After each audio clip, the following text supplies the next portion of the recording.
नमस्कार, स्वागत है आपका। मैं हूं आपके साथ चंदन भारद्वाज। अराकान से पिटोगे, भारत से लड़ोगे, ये सवाल बांग्लादेश के लिए है, क्योंकि बांग्लादेश में जो परिस्थितियां इन दिनों है, जहां एक तरफ भारत के साथ लगातार बांग्लादेश के संबंध जो है वो बिगड़ते हुए नजर आए हैं। अल्पसंख्यकों पर बांग्लादेश में हो रहे हमलों को लेकर भारत की सरकार ने बांग्लादेश को ये सख्त संदेश दे दिया है कि जब तक इन हमलों को रोका नहीं जाएगा तब तक भारत और बांग्लादेश के जो संबंध है वो सामान्य नहीं हो पाएंगे।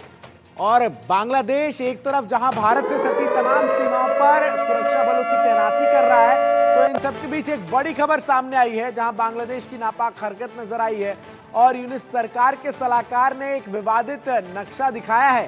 सोशल मीडिया पर भारत के खिलाफ आपत्तिजनक पोस्ट की गई है, जिसमें पश्चिम बंगाल, असम, त्रिपुरा को बांग्लादेश का हिस्सा दिखाया गया है। पूर्वोत्तर को अस्थिर करने की बांग्लादेश की यह साजिश है, जिसका आज हम पर्दाफाश करेंगे। बांग्लादेश के अंतरिम सरकार के सलाहकार हैं महफूज। विवाद बढ़ने के बाद हालांकि महफूज ने पोस्ट को डिलीट कर दिया। बांग्लादेश के कट्टर इस्लामिक नेता हैं महफूज आलम, और उनकी तरफ से बांग्ला भाषा में एक पोस्ट जो है वो किया गया, और पोस्ट में जिक्र इन बातों का था कि आखिर किस तरीके से जो भारत के पूर्वोत्तर के हिस्से हैं उसे बांग्लादेश में शामिल जो है वो किया जाए, और एक नक्शा वो बताते हुए नजर आए जिसमें जो पूर्वोत्तर के भारत के राज्य हैं उसे वो बांग्लादेश का हिस्सा बताते हुए नजर आए। तो यूनिस सरकार के सलाहकार ने विवादित नक्शा दिखाया है, सोशल मीडिया पर भारत के खिलाफ आपत्तिजनक टिप्पणी की है। पश्चिम बंगाल, असम और त्रिपुरा को इस नक्शे में बांग्लादेश का हिस्सा जो है वो दिखाया गया है।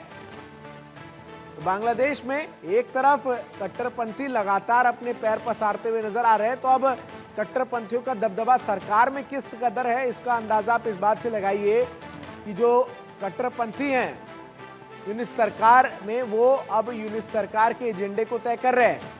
हालांकि कट्टरपंथी इस बात को जानते हैं कि अगर भारत सरकार ने कोई कड़ा रुख अख्तियार कर लिया इस प्रकार के पोस्ट्स पर, तो फिर बांग्लादेश को लेने के देने पड़ जाएंगे, और इसीलिए इस पोस्ट को जो है वो डिलीट कर दिया गया है। इस पोस्ट को जो है वो डिलीट करवा दिया गया है वहां की अंतरिम सरकार की तरफ से। लेकिन ये पोस्ट किसी ऐसे वैसे व्यक्ति ने नहीं किया, ये पोस्ट भी किया है किसने, ये भी आपको जानना बेहद जरूरी है, क्योंकि ये पोस्ट बांग्लादेश की अंतरिम सरकार यानी कि मोहम्मद यूनिस के सलाहकार जो है उनकी तरफ से सामने आया है।